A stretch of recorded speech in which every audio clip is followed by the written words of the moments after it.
There once was a girl who lived deep in the forest.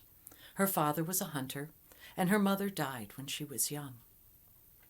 One day, she turned to her father, saying, "I want to go out into the world and earn my own keep." "Well," said her father, "you've got the skills to do that, because you can pluck, butcher, and roast anything that I bring home. You have my blessing. Now off you go." Well, the girl set off, and after a time came to a palace. There she got a job in the kitchens, roasting the wild game for the queen's table.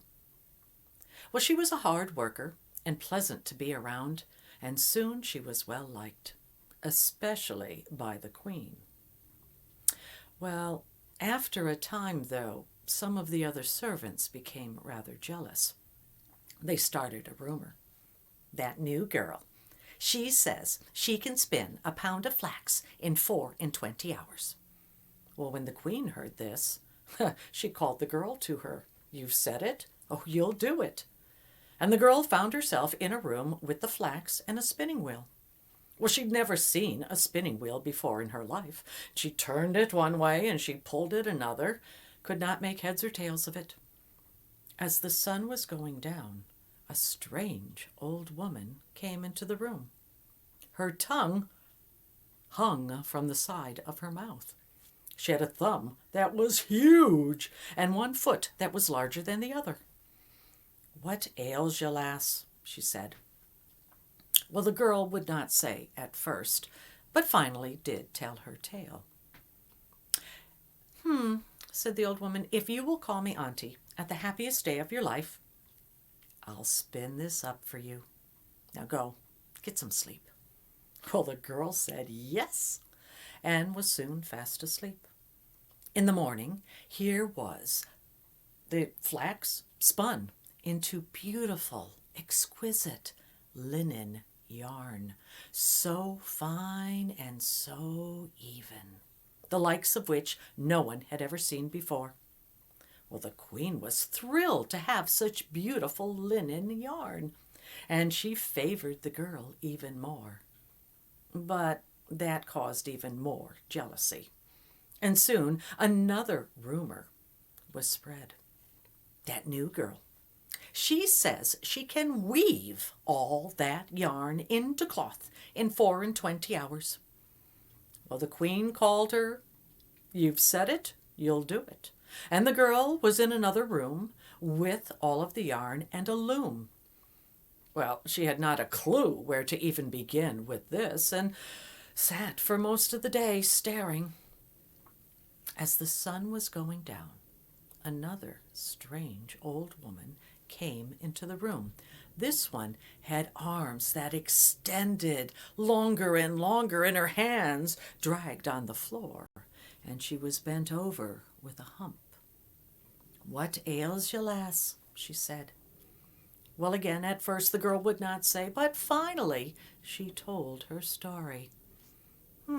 Said the old woman, "if you will call me auntie and the happiest day of your life, I will weave this for you. Now go, get some sleep." Well, the girl said yes, and was soon fast asleep.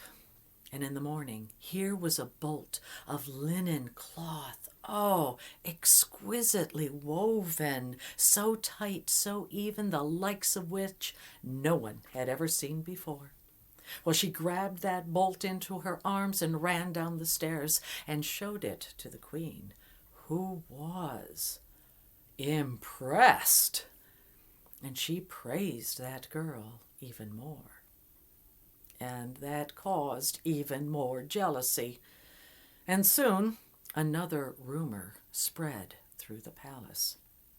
"That new girl, she says she can sew all that cloth into shirts in 24 hours. Well, everything happened as it had before. And the girl found herself in a room with the bolt of cloth, thinking to herself, "where do I begin? I don't sew.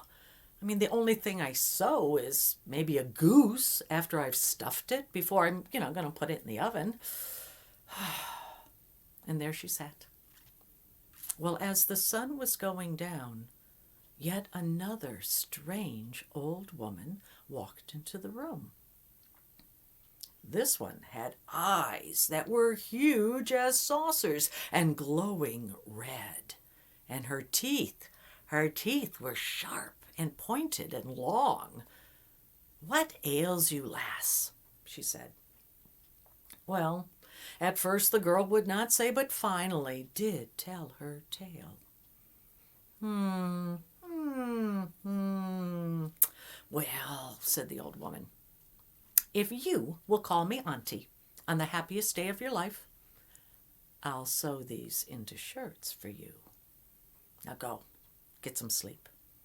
Well, of course, the girl said yes, and was soon fast asleep. And in the morning, here were beautiful linen shirts laid out on the table, exquisitely stitched, top stitching, buttonholes, buttons, everything ready to wear. Well, when the queen saw this, she was amazed and turned to the girl saying, You are such an amazing worker. If you would like to marry the prince, he is yours because you are the perfect wife." Now, the girl and the prince spent quite a bit of time getting to know each other before they agreed. But it did not take long, with them talking to each other, that each realized the other was a very good match. And so the day of the wedding came. As everyone sat down to the bridal feast, in walked those three old women. People stared in disbelief. Some turned in horror and disgust. Others laughed behind their hands. But that girl, she ran up to those women, calling out, "Aunties, you're here!" And she embraced each one. "These are your relatives?" said the prince. "Well, of course, they must sit with us." And so those three old women sat at the table with the bride and the groom. Now the prince tried very hard not to stare at them, but after a time he could stand it no longer. And so he turned to them and said, "My dear aunties, I do not wish to be rude or disrespectful, but I have a question." And the women replied, "Oh, you can ask us anything." "What?" "Well," said the prince, "I was wondering, how is it that you have come to look the way you do?" Oh, the three women laughed, and they turned and said in unison, "We were once as beautiful as your bride back when we were her age." But the first one spoke, continuing, "I spend all my time sitting at the wheel, treadling the wheel. And so my foot has grown. And over the years, my tongue has grown and grown from licking my thumb, which has grown and grown from pulling and pulling and pulling the thread." "And I," said the second, "well, my arms have grown because I throw the shuttle back and forth, and so my arms grow longer, and my back is humped from leaning over the loom." "And I," said the third, "my eyes have grown red because I stare as I stitch and stitch and stitch and stitch and stitch, and my teeth are long and sharp from biting the thread." Now the girl had been listening to all of this, and she turned to her husband, saying, "My dear husband, I know your mother values hard work, but if I am to do everything in the household, I will cause others to lose their livelihood, and that is not right. I think I should choose and focus on one area." Which would you have me choose?" Well, the prince thought for a bit and turned to his new bride and said, "Well, I cannot make that choice for you. That is something you must do for yourself." Well, the girl smiled and said that I choose to cook. And the prince breathed a sigh of relief. Well, the two lived happily for many, many years. And anyone who came to their door were welcomed.